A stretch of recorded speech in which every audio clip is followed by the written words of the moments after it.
In our final example for redistribution today, we're going to look at a topology that a loop is caused based on the administrative distance, not based on the metric as we previously saw, that causes route feedback, and the route is deleted and added from the routing tables in the network over and over and over.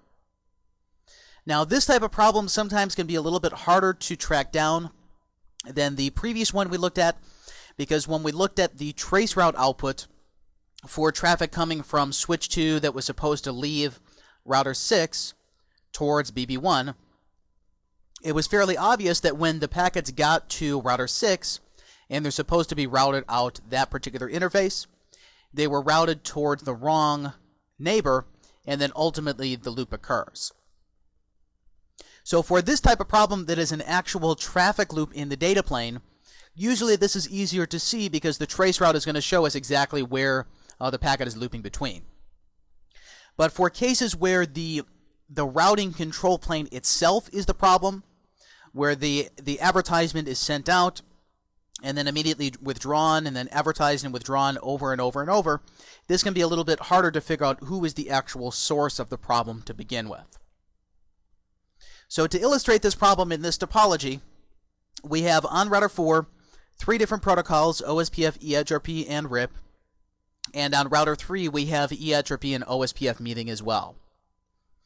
We're going to do redistribution between RIP and eIGRP on router 4 and eIGRP and OSPF on router 3. Now, before we actually do this, let's think about what would be the advertisement path on a hop-by-hop basis as the routes come in from RIP to router 4, then are redistributed to eIGRP, then from eIGRP back to OSPF. So to start, router 4 is going to be learning these prefixes in from RIP. These are from RIP via BB3 with an administrative distance of 120. Router 4 is then redistributing these prefixes into eIGRP. They're going to go down to router 5 via both of these connections. Router 5 is going to say that these are eIGRP external routes. They're learned from router 4, and they have a distance of 170. 5 is then going to advertise this down to switch 2 and to switch 4, and back out the frame relay to router 2 and router 3. Router 3 is then going to have this installed likewise as an eIGRP route with a distance of 170, and this is via router 5. 3 then performs redistribution of eIGRP into OSPF. Now switch 1 learns the prefix, says this is OSPF via router 3 with a distance of 110. This is advertised to switch 3, from switch 1 to router 6, from 6 back to router 4. So now we see a potential problem in the topology where router 4 is learning the same prefix from multiple protocols. At which point router 4 is going to look at whichever one has the lower administrative distance. Now router 4 has two options: the RIP route that came from BB3 originally with an administrative distance of 120, and the OSPF route via router 6 with a distance of 110.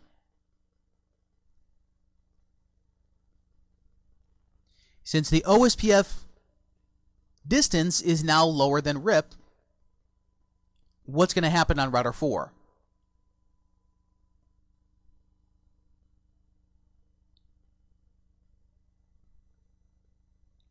If the distance of OSPF is lower, it means the RIP route is going to be removed from the routing table and replaced by OSPF. If the RIP route is then removed, what does this imply about the redistribution into eIGRP? Remember, since the redistribution occurs from the routing table, not the routing database, if router 4 chooses the OSPF route over RIP, it means that RIP is not installed in the routing table, which means it cannot be redistributed into eIGRP. So what we would see in a topology design like this is that once the route is learned back through the incorrect protocol, so the route goes from RIP into EHRP into OSPF. This essentially is the wrong path. The RIP route is the right path. But the RIP route is withdrawn, which means that there is a withdraw message sent into EHRP, which means that router 3 needs to send a withdraw message into OSPF, which means that router 4 would then delete the prefix from the routing table. Now, the issue with this type of design is that it's sometimes hard to track down, because we would have to look at the routing table of router 4 over and over and over in order to see that that's actually the problem. So there's a couple different methods that we're going to look at here that are going to make it a little bit easier for us to track down where the problem is coming from in the first place. And these two are going to be the debug IP routing output and the IP route profile feature. Now, of course, we'll see with the connectivity testing with ICMP pings or with trace routes, if the route is looping, then we're not going to have reachability. The problem is that the pings in the trace route, it might not actually tell us what is the source of the problem to begin with. This is what the IP route profile and the actual debug output can help us to figure out. So first, let's actually do the redistribution and see what the result is. We see from the command line of router 4, we have the 3 different protocols: EHRP, OSPF, and RIP. At this point, there's no redistribution going on. So first, let's go to the EHRP process. We'll redistribute RIP and then give it a metric value. We'll say 100 megabits per second, 1,000 microsecond delay, 100% reliable, minimum load, and then an MTU of 1500. Again, these values here are fairly arbitrary because this is the only physical point in the network that these RIP routes are reachable via. Then likewise, under the RIP process, we're going to redistribute EHRP1 and give it a metric. This should now mean if I were to go to anywhere inside the EHRP topology, let's say on switch 2, I should be able to see all of the routes that came from the RIP process. On switch 2, if we show IP route EHRP, I see these external routes that are the 204 network, that's the transit link between router 4 and BB3, and then the 30 and the 31 prefixes. So first, let's test, do we actually have reachability to these? We'll ping 30.0.0.1. We are able to reach it, and if we look at the trace route, we should see that these packets are going to go through the EHRP network up to router 4, then from router 4 out, which is what we'd expect here because router 4 is the only device doing the redistribution, so it's the only possible way to get to those destinations. Next, we're going to go to router 3 and then do the redistribution from OSPF and EHRP. Because at this point, switch 2 will have reachability to the RIP routes, but it's not going to have reachability to any of the OSPF prefixes because we're not doing redistribution between those two domains.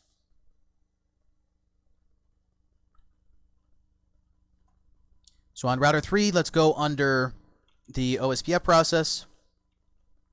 We'll say redistribute EHRP1 subnets. Under EHRP1, we'll redistribute OSPF1, and then basically any arbitrary metric value here.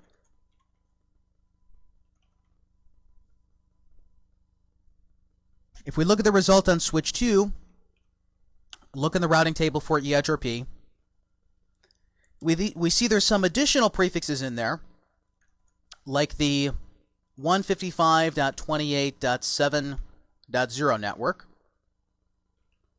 So we're now able to reach the OSPF domain. But notice that some of the previous routes are now withdrawn. Now I know about the 204 network. Let's just say show IP route include D space EX. So these are my external EHRP routes. So it looks like some of these I have a route to, but not all of them.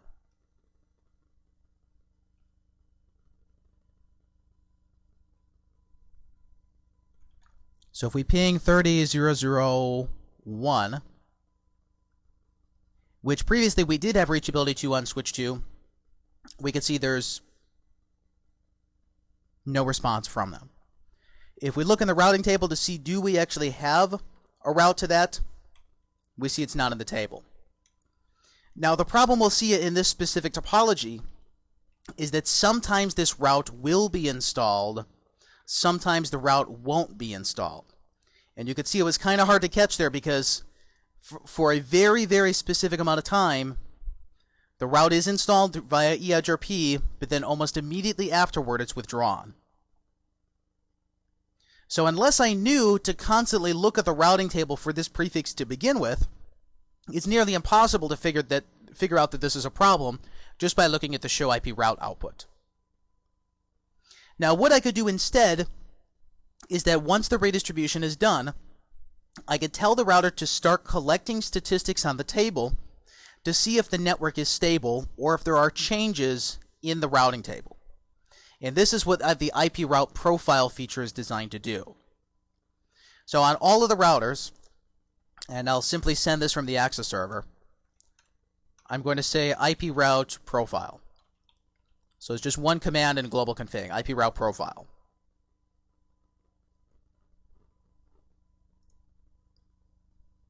Now the feature's on, and we could look at the show IP route profile.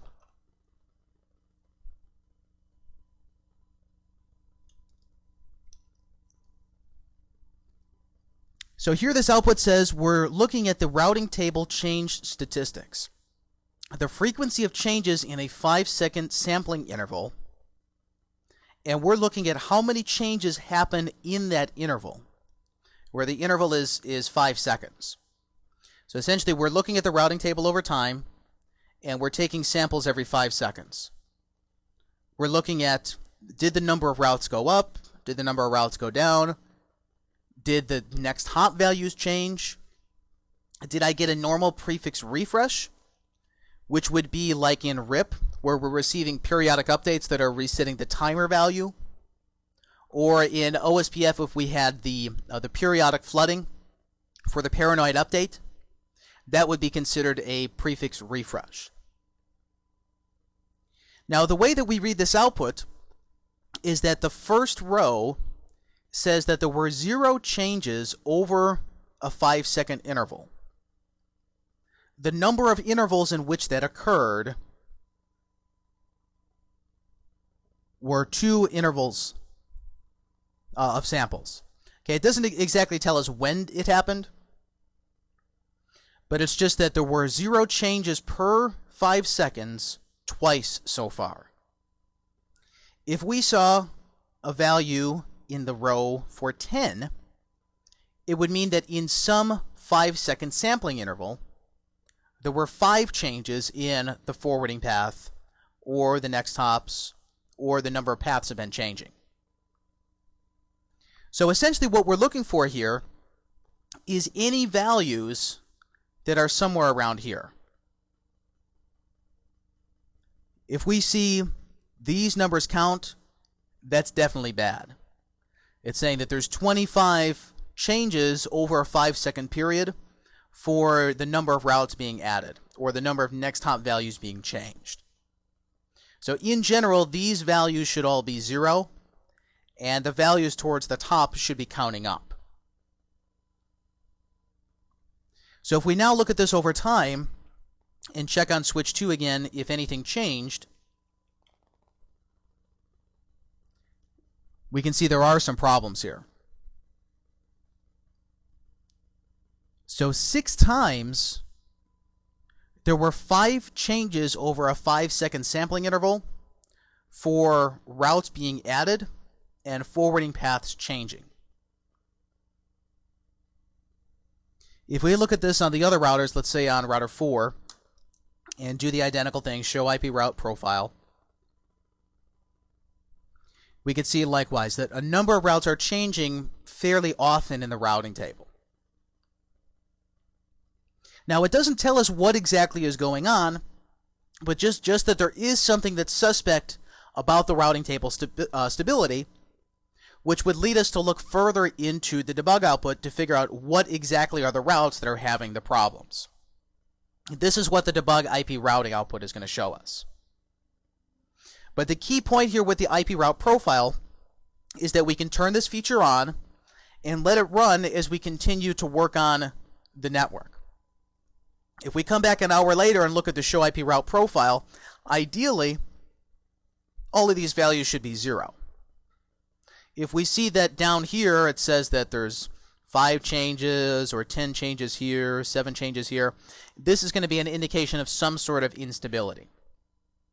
And in most cases, it's not valid to have that many changes in the routing table over that period of time. So either it means we're going through the initial convergence of the network, or there's some sort of flapping topology information that's going back and forth between different protocols. Now, had we looked at this in our previous example with the loop based on the metric, technically that was not an unstable state of the routing topology. It was simply an incorrect state.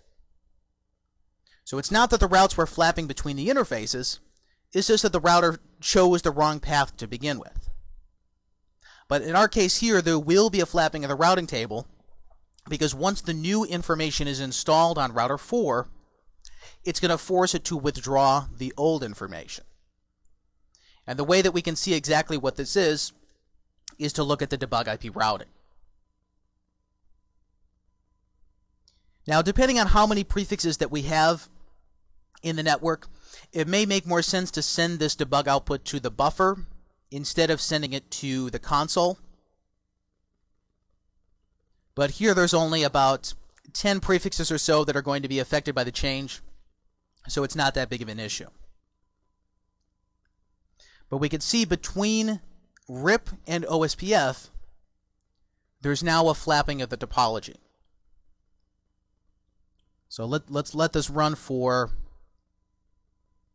one more flap, and then we'll look at the result of it.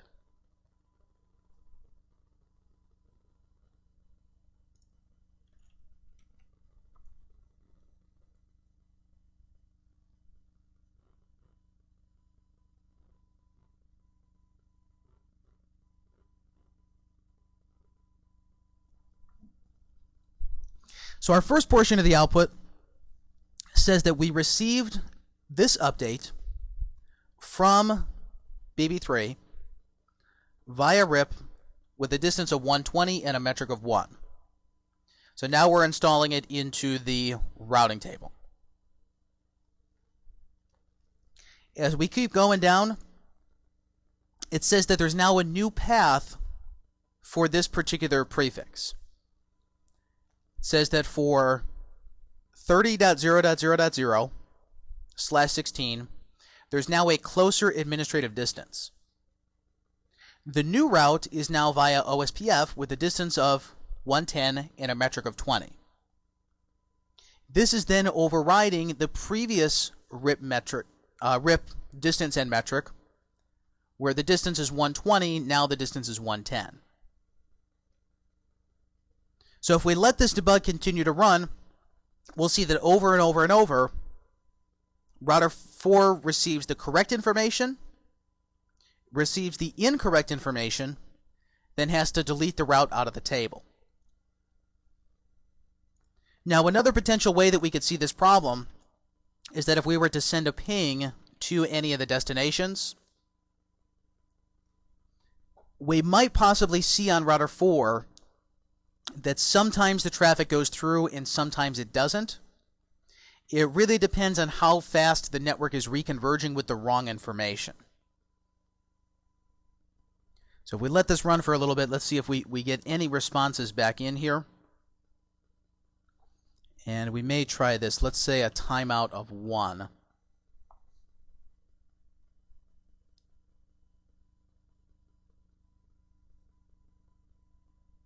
So we're able to send traffic to the destination. Then we're getting ICMP unreachable. Then the packets are simply getting dropped. So if we let this ping continue, we should see the pattern happening over and over and over. That the packets get through, we get ICMP unreachable, and then there's a period where the routes are deleted from the routing table. Now the actual amount of time that it's going to take is based on the convergence timers for RIP.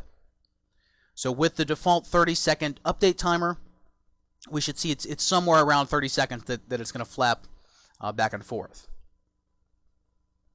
Now, if we wanted to get more information on this, exactly where the packets are going, we could also look at the debug IP ICMP to see who is sending us the unreachable message. So under the console line, console 0, I'll say no logging synchronous because I want to see the ICMP messages for each of these pings that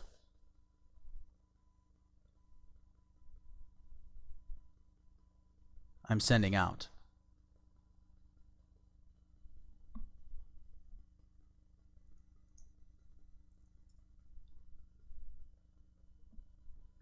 It says ICMP host unreachable received from 155.28.37.3. So we now need to know in the topology who is 155.28.37.3. This is router 3's interface that is connected to switch 1. So from router 4, if we're trying to send packets that direction, why would router 3 have sent us an unreachable? This is now an indication that the packets are being routed in the wrong direction. So for some reason the packet is getting to 3 and then 3 doesn't actually have the route because someone has the wrong information in the network. So based on the output of the show IP route profile, that's first off telling us that there are changes in the topology. Not necessarily what the changes are, but just that the changes are happening. So if we show IP route profile again, we see that these numbers here, these keep incrementing. So the problem is still there. It hasn't been solved. This would then lead us to look at the debug IP routing. So if we were to look at this on everyone, say debug IP routing,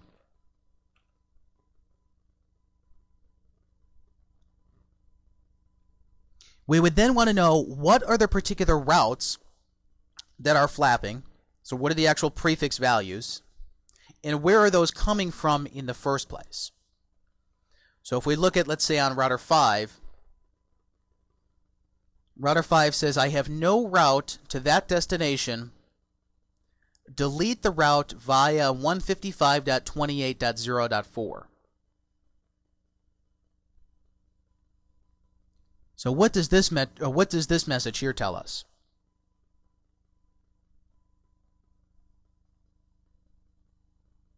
This means that router 4 is withdrawing that particular prefix into EIGRP. So this would then lead us to look at router 4's output to see what its debug said. Likewise, if we were to look at this on router 3 is going to say that router 2 withdrew the route, or depending on who we're routing through, router 3 says that I had the route through router 2, but then it was withdrawn. Router 2 is going to say I have the route from router 5, but it was withdrawn.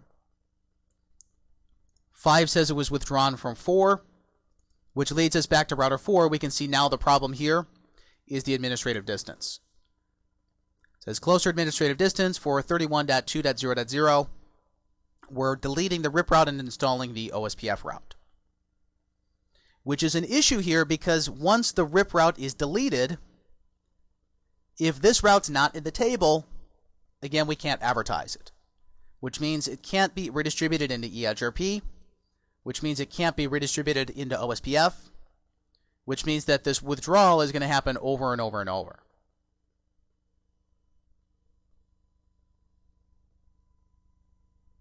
So we know what the problem is now, that router 4 is choosing the wrong route based on the administrative distance.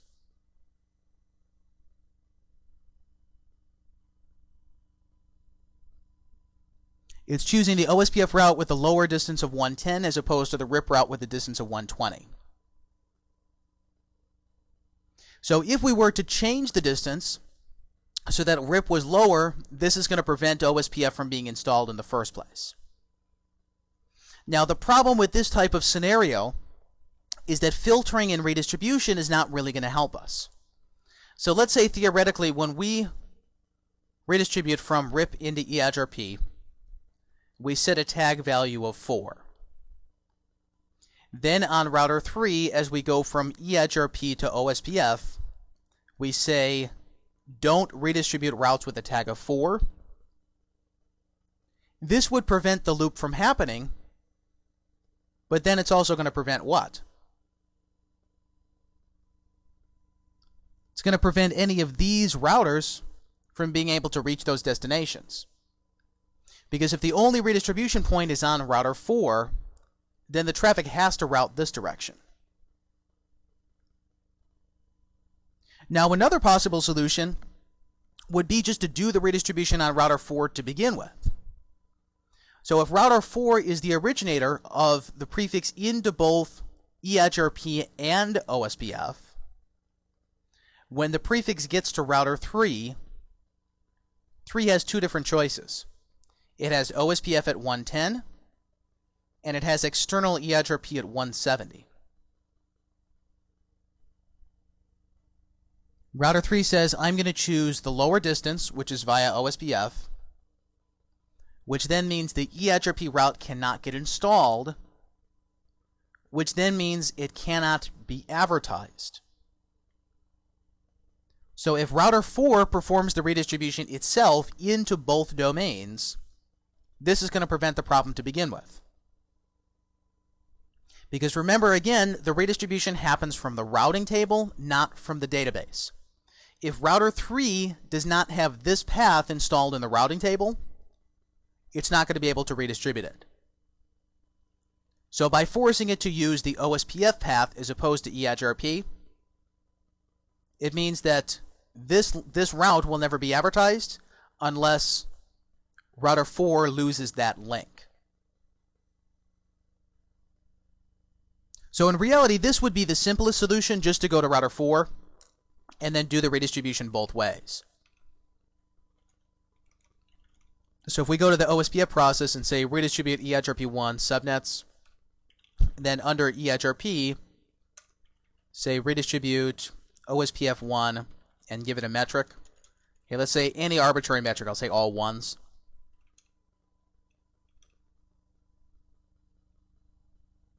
The end result of this, if we look on router 3, once the routing table converges everywhere and stabilizes, if we were to show IP route for 30.0.0.1, right now router 3 says my path is via EIGRP. I have a distance of 170 for this. Since I have this installed in the routing table, it means that I can do the redistribution. So if I show IP OSPF database,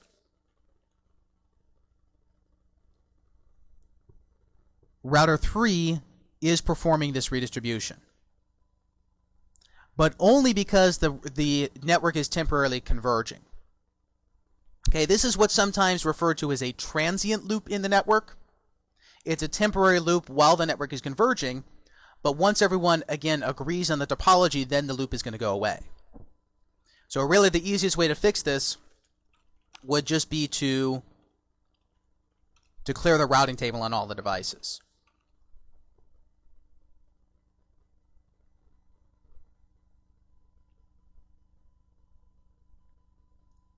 So eventually, once the network is done converging, we should see on router 3 that this route is going to be installed via OSPF and not via EIGRP.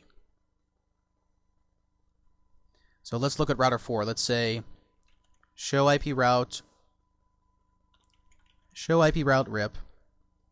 Right now we don't have anything installed via RIP. If we show IP route, let's say include E2 or DEX, looking at the external routes, it says that we're installing these prefixes via OSPF from router 6. So now we essentially have a traffic loop. Okay, if we were to trace any of these destinations, we see the traffic is bouncing between router 4. 4 is sending it to 6 instead of sending it to BB3.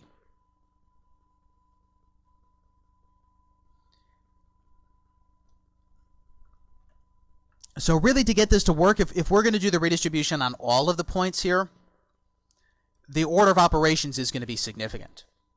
So what we would need to do here, let's go to router 3 and shut down these links into the EIGRP network. So we'll say on serial 1/0, that's shut down, as is serial 1/3.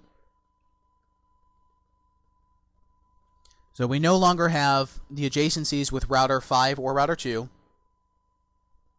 which should mean that we withdraw our redistribution into OSPF, which then means that router 4 should start installing these routes as RIP, which it is, which then means that router 4 can redistribute these into OSPF.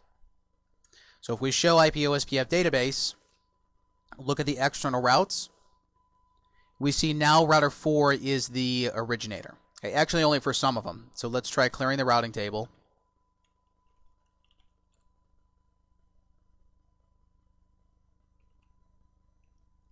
Then look at the database.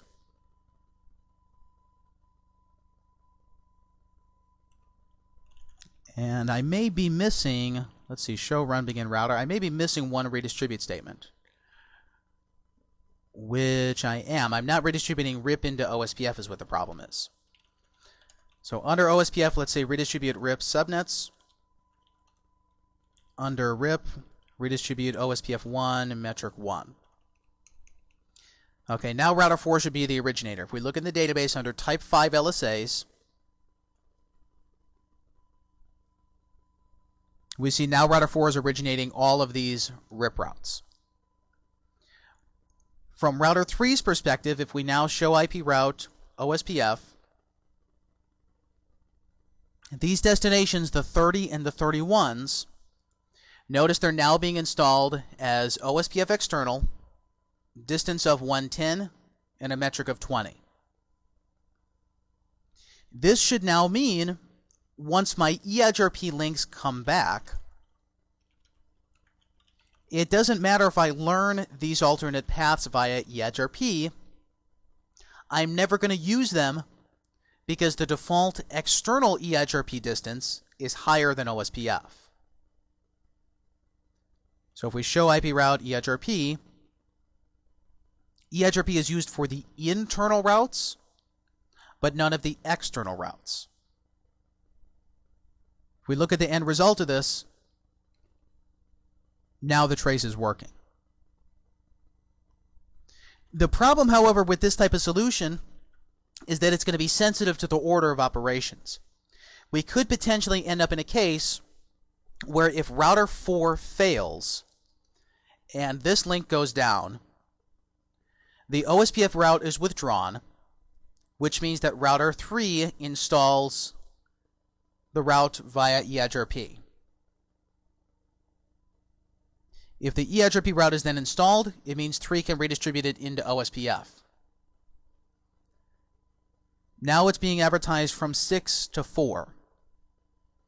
Once router 4's interface comes back, depending on the order that the routing process loads, it's possible that it would learn this OSPF route before it learns the RIP route, which means that this path would be preferred, this path would be withdrawn, and then we would have the same process over and over.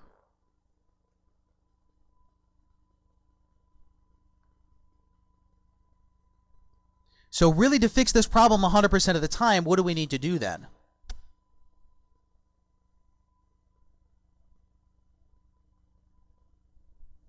We need to tell router 4 that at least for those specific routes, we have to use RIP for them.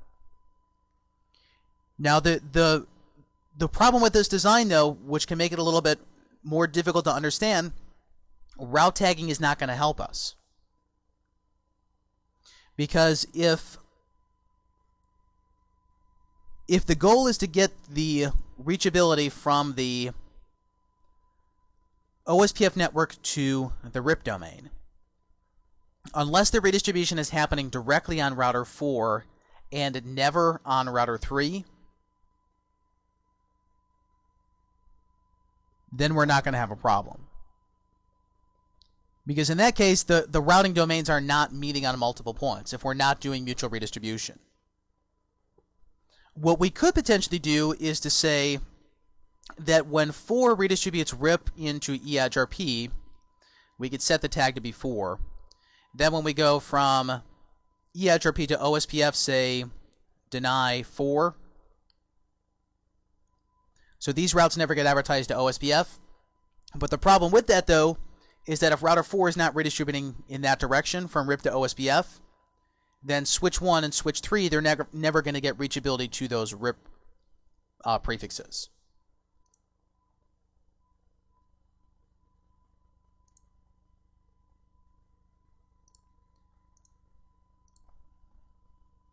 Okay, there's a comment, tag and filter on router 4, carry the tag into OSPF.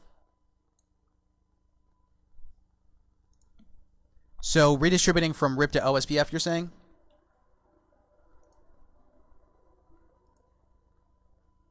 Then filter tag 4 routes on router 4 from OSPF. So you're saying set the tag in this direction?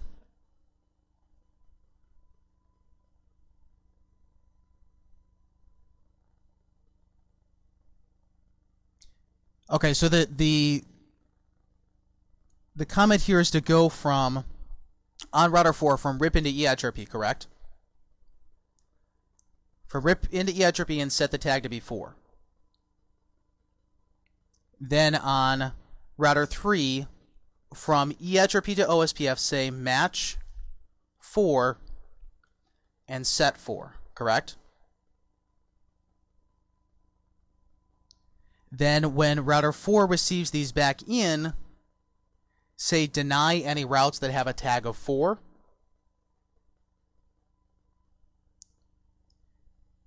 Theoretically, that would work. The problem is there's nowhere to apply the filter. So the tag is applied as a filter to the redistribution process, not as a distribute list. And this is why in this design you can't use tagging, you have to use administrative distance. So the idea behind the tagging is that when the route is originated to begin with, router 4 is going to set some value so that it knows if this route comes back, it's not valid to begin with. So we'll set the tag of 4 into EADGRP. Then when EADGRP redistributes into OSPF, we want to continue to pass this. So let's actually try this out. Okay, on router 4, let's look at the, let's say, show run, include router or redistribute.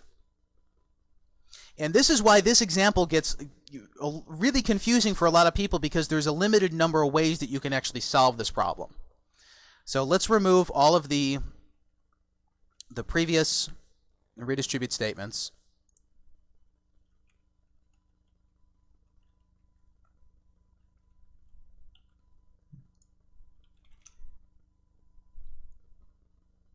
And we'll start again from scratch. So let's say show run, include router or redistribute. Okay, and notice here, this is an important point I forgot to mention. If you're trying to remove your redistribution configuration, notice that under the OSPF process, I said no redistribute EIGRP1 subnets, no redistribute RIP subnets. The result of this on the command line was to remove the argument subnets, not to remove the redistribution. So when you do this, it's kind of an odd configuration. You actually have to do it twice. So remove the redistribution to get rid of the arguments, and then remove it again to get rid of the entire redistribution process. So actually now I have to do it again with that exact syntax. So no redistribute EIGRP1, no redistribute rep.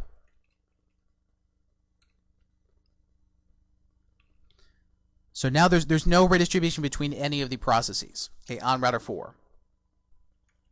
So router 4 is going to have a route map that is going to set the tag. It says set tag 4. This is going to be from RIP into EIGRP. So in EIGRP1, we'll say redistribute RIP, use the route map set tag, and I'll use any arbitrary metric.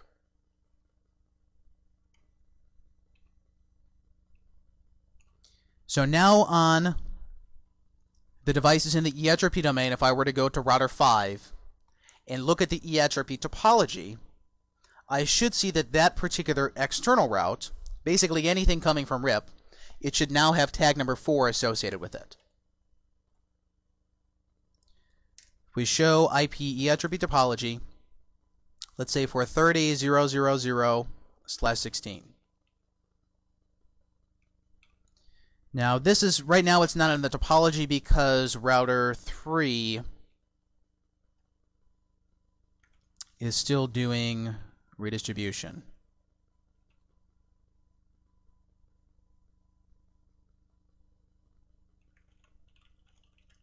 So on router 3, let's remove redistribution of OSPF into EIGRP and no redistribute EIGRP1 under OSPF.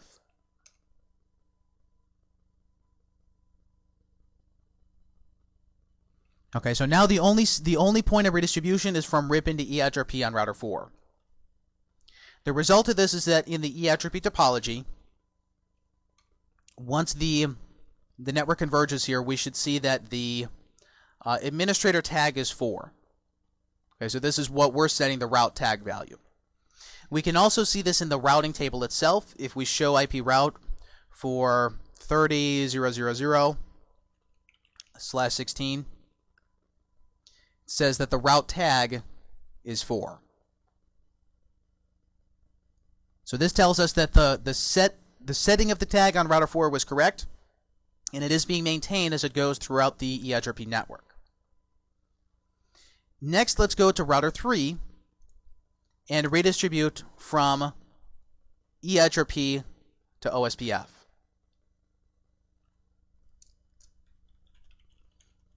Under OSPF1, we'll say redistribute EIGRP1 subnets. If we look now in the OSPF database for the external LSA 30.0.0.0, we'll see that the prefix will be there sometimes, but not all the time, because now it's looping.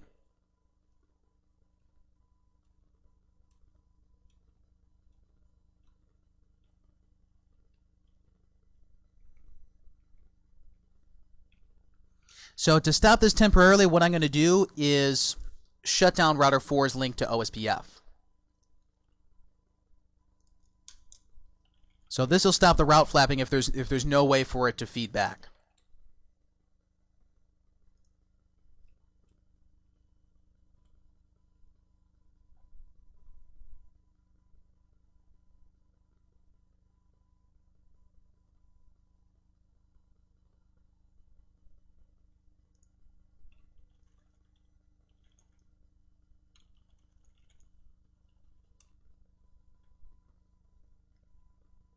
So now router 4 has the route from RIP, which is correct.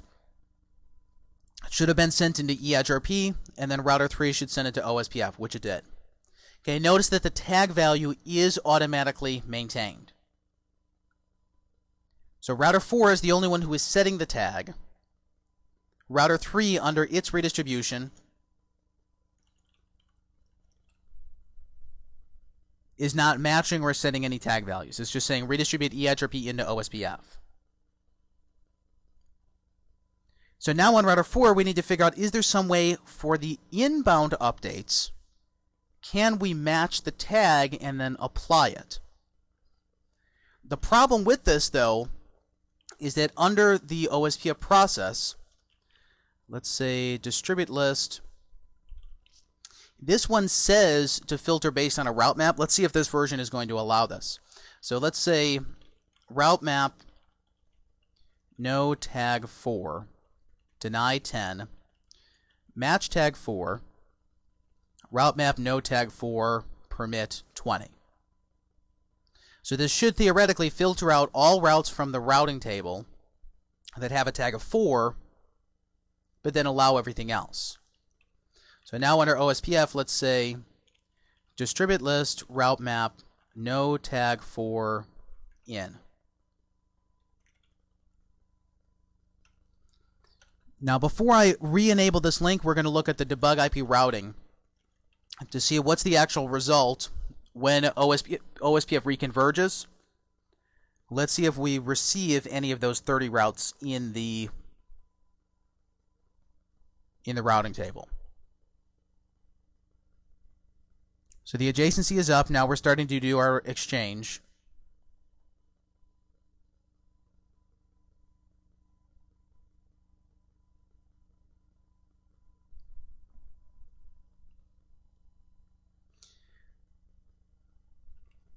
So it looks like the prefixes, everything is being learned from router 6. Now let's look at the show IP OSPF database.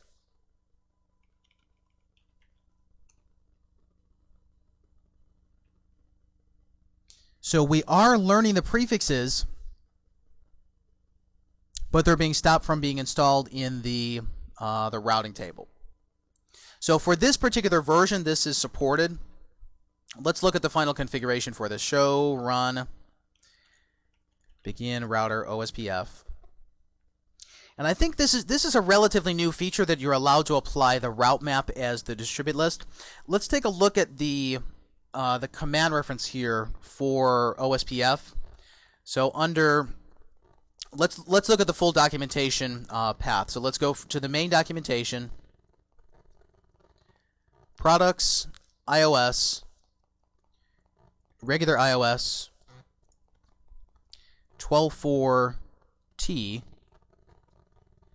Then under reference guides, command references,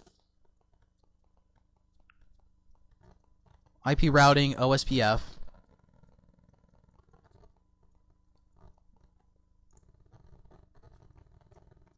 then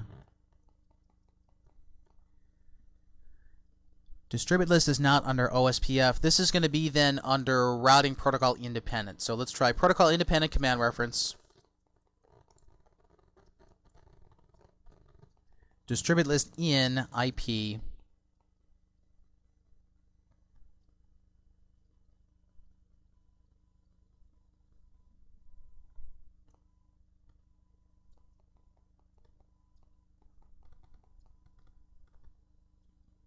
says OSPF routes cannot be filtered from the database. If you use this command, it filters from the routing table, but does not prevent link state packets from being propagated. Okay, which is fine. The route map can match on the tag.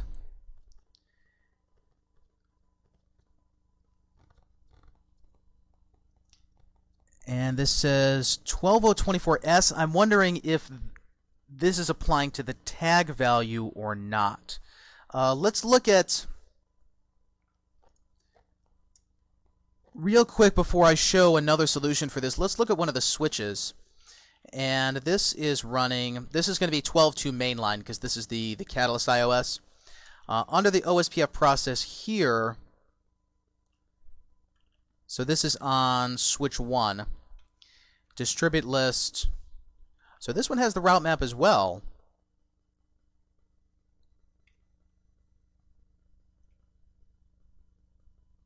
So it is going to work now with OSPF then. The problem with this, though, like the documentation says, is that the distribute list in OSPF, it's filtering the routing table, not the database. In this particular topology, it's not going to make a difference, but you could run into a case where if router 1 is learning prefixes from 2 and 3, then for some reason when router 1 learns a route, where let's say it's route A, we're stopping that from entering the routing table.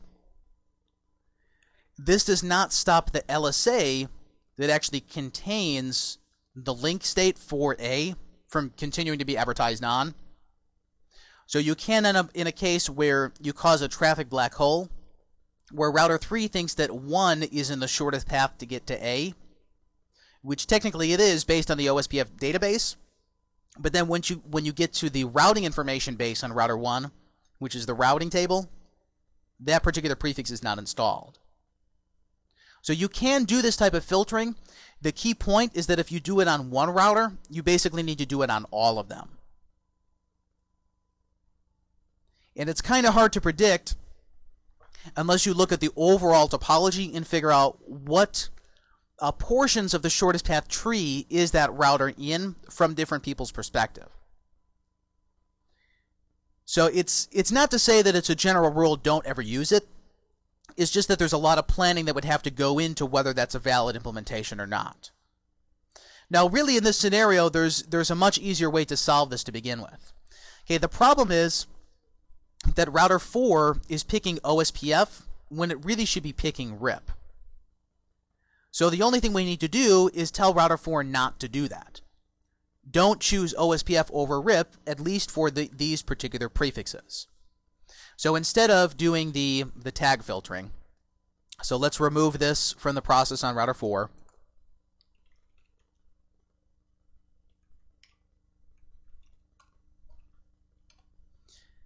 Instead, we'll say, under the RIP process, just change the distance to 109. So now if RIP is more preferred than OSPF, when we look at the show IP route RIP, even if we do learn these routes back in via OSPF, since the distance of OSPF is 110 and we've modified RIP now to be 109, then this would be the preferred exit point. The disadvantage of doing this solution, though, is that it's applying to all prefixes in the RIP network. So if we wanted to be very accurate about the configuration, we could get more specific here and say access list 1 permit 30.0.0, permit 30.1, 30.2, 30.3. So match all of the routes in question. Then under the routing process, say we want to set the distance to, let's say, 105. The route source, I don't necessarily care who it came from. Now, if I wanted to, I could specifically set it based on that address that I'm learning it from. But match it based on access list 1. So now when the routing table is refreshed, and we show IP route RIP, we should see that just those 4 prefixes that were matched in the access list, those now have their distance set to 105.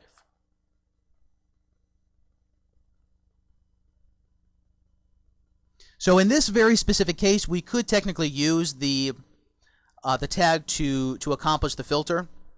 But in the vast majority of cases, if the loop in the network is based on the distance to begin with, generally the easiest fix is to change the distance. If the loop is based on the metric, that's generally where the route filtering is going to be used, mainly the route tagging. So with the previous example of the loop between just RIP and OSPF, when I did the route tagging, it would have had the same effect if I said match all of the individual prefixes and then selectively choose which entry point and exit point they're redistributed on. The problem is that that's less scalable and it's harder to maintain. With the tagging, it's more of a general solution similar to BGP communities that are grouping the prefixes into the same forwarding pattern. So really the overall key with all of this redistribution is that there's not really general rules, again, that you can apply onto this. What you need to do is to look at the topology to begin with.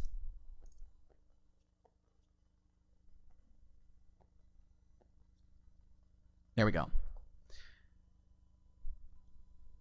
So we need to visually trace the route advertisement to figure out what are the cases where the router is going to learn the prefix from multiple protocols or learn it from the same protocol in multiple interfaces. If it's learned via the same protocol on multiple interfaces, then we need to look to see if there's going to be a problem with the metric values. If it's learned from multiple protocols, then we need to look if there's problems with the distance. Now again, with the second problem, with the distance, usually this is a little bit harder to track down. This is where debug IP routing and the IP route profile is going to help you.